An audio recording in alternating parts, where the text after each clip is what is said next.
35, matching the record for the longest shutdown in U.S. history. Joining us to discuss is Mike Leon, host of Can We Please Talk podcast and director of strategy at the Free and Equal Elections Foundation. And we have Tony Kinnett, national correspondent for the Daily Signal and host of the Tony Kinnett Cast radio show and podcast. So good to see you guys as always. Mike, I'll start with you this week. What are your expectations as to how much longer the shutdown will continue? Because Senate Majority Leader John Thune said he's optimistic that the government shutdown could actually come to an end this week. Well, first off, good to see you guys on this Tuesday. Everyone go exercise your civic duty if you live in those states, especially in California, too, with the Prop 50 on the ballot. In terms of the government shutdown, you know, we talked about this last week. I'm 2 days away now from flying. I've seen all the different delays at the airports with the air traffic controllers. I've seen different reports from airline correspondents across networks talking about how this government shutdown is having a real impact with respect to not only travel delays, but obviously people not getting paid while working. And we've talked about this a bunch here. I don't know anybody that wants to work for free for 35 days, as you just mentioned, Don, right, which ties the longest in our history. So do I see anything coming to fruition here over these next few days? As I mentioned last time, I don't see any incentive for either side right now to come to this table. I do see incentives for them to keep running the cameras and keep going on every show possible and talking about what the other side needs to do, but they're not talking to each other. Marjorie Taylor Greene went on The View today. John Fetterman was on Sean Hannity's show last night. They definitely know where the studios are for some of these places. I wish they knew where the Capitol building was so they can actually get together and work on this and get a resolution so we can start paying employees and start getting things back into motion. Because remember, once the government shutdown is over, Don and Tony, things don't just go right back and snap back into place. Now we have to undo the last 35 plus days of the damage that has been caused by all of this, and the people that have been furloughed from all of this have to come return back to work. So there's a lot that needs to uncoil from all of this. So I would like for them to stop running to every camera available and actually start talking to each other. So Tony, maybe you're a bit more optimistic about how long this shutdown will continue? I think that for sure, and of course, good afternoon to you both as usual. I think that there actually is going to be a lot that hinges on this particular election as to whether or not one side caves and caves soon. And by the way, some of my estimates for that come in things that I've made as kind of predictions over the last couple of weeks, that you're going to see some of the more moderate, some of the more purple state Democrat senators eventually flake away. Originally, the Hill speculated this includes John Ossoff of Georgia, Gary Peters of Michigan, Elisa Slotkin of Michigan. I don't know if I agree with that one. Maggie Hassan, New Hampshire, Peter Welch of Vermont, Tammy Baldwin of Wisconsin, which I think was a very good prediction. Well, last night, according to Politico's reporter Jordan Carney from their congressional reporting team, said that they saw a lot of those individuals in the Capitol Hill basement. So, you know, maybe to your wish, Mike, I'd say that we actually are seeing some individuals meet together and say, hey, look, this looks really bad for Michigan Democrats. This looks really bad for Georgia Democrats. John Ossoff, the poor man, is sweating more every time I see him on camera. That's not a joke. That's not me teasing. I mean, there's a lot of nerve that goes behind this. I think Lisa Murkowski has reached out to moderates as well. But it's whether or not the elections, I think, maybe in New Jersey, go to Republican or Democrat, whether it goes to Jack or Mickey, that we'll see one side start to make either caving motions or, you know, God forbid, Trump gets his wish on the filibuster. So, Mike, as you know, Vice President J.D. Vance has said that Democrats are holding the government hostage, right? You've heard that. And you can't reward that behavior. Those are his comments. And as you know, millions of people are being impacted due to this shutdown. Why should this be used as leverage for political negotiations? Well, why? I mean, they use it. It's, you just said what he said, and that's exactly what they're doing. Everyone does it to a certain extent. And the analogy I like to use is the seesaw analogy, right? Like one side's up, one side's down. Or a better analogy, right? You hurt your knee or you break your entire leg and it shatters in half. Like both are bad, right? You scratched your knee up pretty good, but the other one, the knee is gone completely. And that's what we have right here, unfortunately, with these two parties right now going back and forth. Republicans, and Tony and I have debated this a bunch, Republicans control the government. They control all three levers of the government right now. It is true what Tony's going to say about the continuing resolutions, and there's been clean CRs that have not been passed. Unfortunately, though, that only punts the football to January, no pun intended, where we'd have NFL playoffs, and then we'd have me and Tony on Tuesday talking about when is the government going to actually work on this funding the government through the entirety of 26 fiscal budget and beyond. And then we're going to have more of the politics being played, Don, to Tony's point, because the midterm elections are in 26. So there is a wide range of things that are happening here. Both parties, Democrats control a minority vote that is essential to get to 60. But Republicans can circumvent all of that by doing the nuclear option, to what Tony said, and actually reopening the government. Neither wants to do neither, because it does help them gain, like you said, political movement with their voters. Democratic voters know, hey, we don't control any of the numbers. Republicans control everything. Remember the mandate? They kept telling us a mandate, a mandate. Republicans can do the exact same thing. Hey, 53 plus 7 is 60. We're missing 7. They are the 7. So they keep doing it. Why do they keep doing it? Well, that's why we all have jobs, because we get to talk about this and we get to talk about the political football that goes back and forth. Okay, so Tony, your comments, and then I want to move the conversation on to the elections in New York City. So, I mean, Mike, I think this is one of the ways that we also agree on this particular economics of politics conversation here. The Trump administration economically is simply Bill Clinton, but more socially conservative and protectionist. Both parties right now are essentially on the line of Republicans want to spend a ton of money on defense. They want to spend a ton of money on particular subsidization programs. And then the Democrats want to spend a ton of money on completely different programs. And that's not long-term feasible. Of course, we're reaching, I mean, again, looking at the SNAP benefit change and who's been eligible and on SNAP benefits since the Obama administration. I mean, going from, what was it, 7.5 million before his first term to now through the last couple of administrations, you know, Trump and Biden included, 42 million.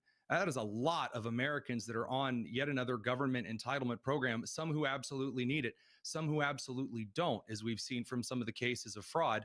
And again, that's not a blanket sweep statement. That's just saying the amount of money we're spending on these programs is increasing. And when you look at the kicking the eternal football, you know, just further down the field, say, well, we'll see if we ever get to an end zone.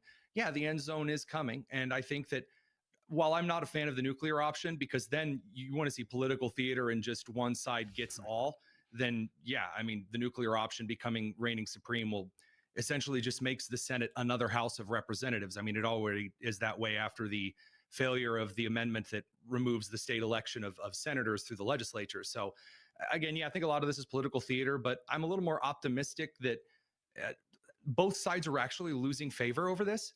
This is one of I talked to Ken Cuccinelli, former Attorney General of Virginia, about that this morning, that both sides are going down in approval rating over this shutdown. Everyone's just tired of Congress. Okay, so Mike, I want to talk about the election in New York City for mayor. As you know, Zohran Mamdani is ahead in most polls, likely to get more votes than anyone else. But the interesting part is that he won't, at least very likely, not more than half of all votes, right? And this hasn't happened since 1969. How are you looking at that, Mike?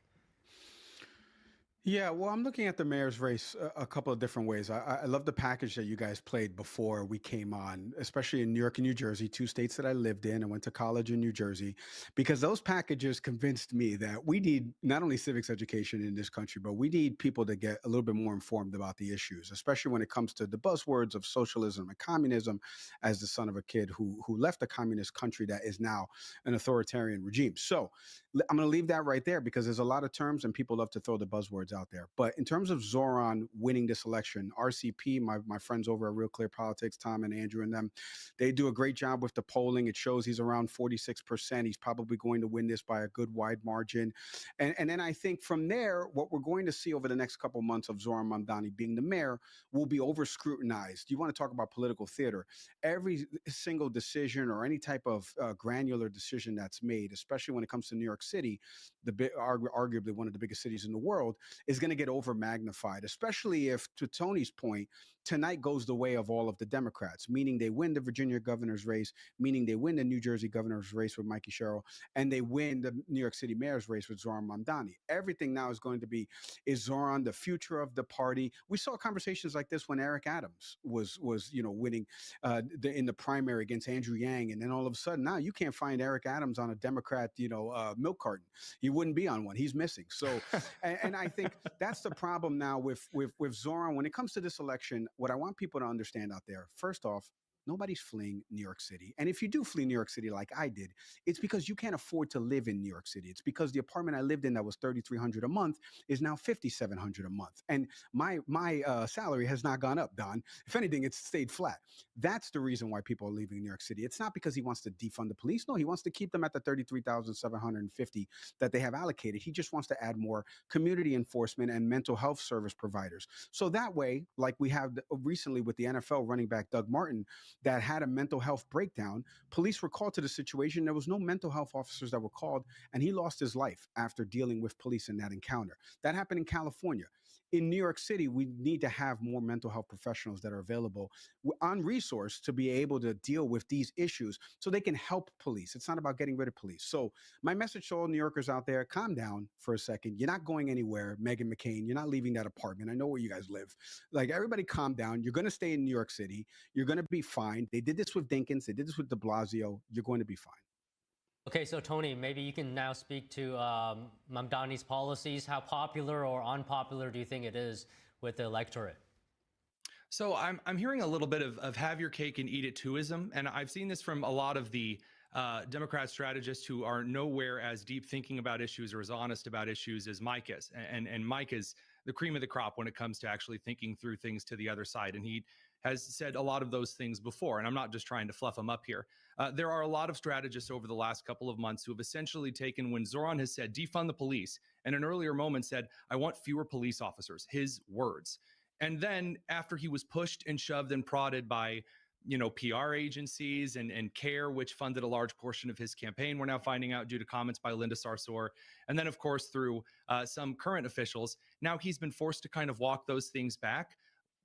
You can't really have both ways here in his particular campaign, where he's run a very aggressively progressive campaign that has been radical in a lot of its racialism, that has been radical in his proposals to allot funding by racial measures, to allot services by racial measures. And then he hasn't really gone back on a lot of those things. There is some damage that he can do as the mayor of New York City.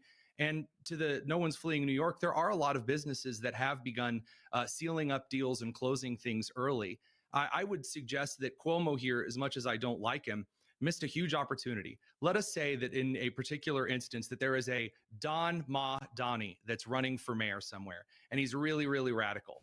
Then I, as the Republican candidate in this instance, and Mike, as the Democrat candidate, a coalition ticket of moderates who wants to see things paused while we get some of the craziness of the temperature turned down, is an effective ticket that I think a lot of New Yorkers wanted. And unfortunately, Curtis Sliwa and Andrew Cuomo's egos were far too big, and it's likely to divide the ticket and cost a lot of New Yorkers an election result that they didn't want, like you said, Don, since back in '69.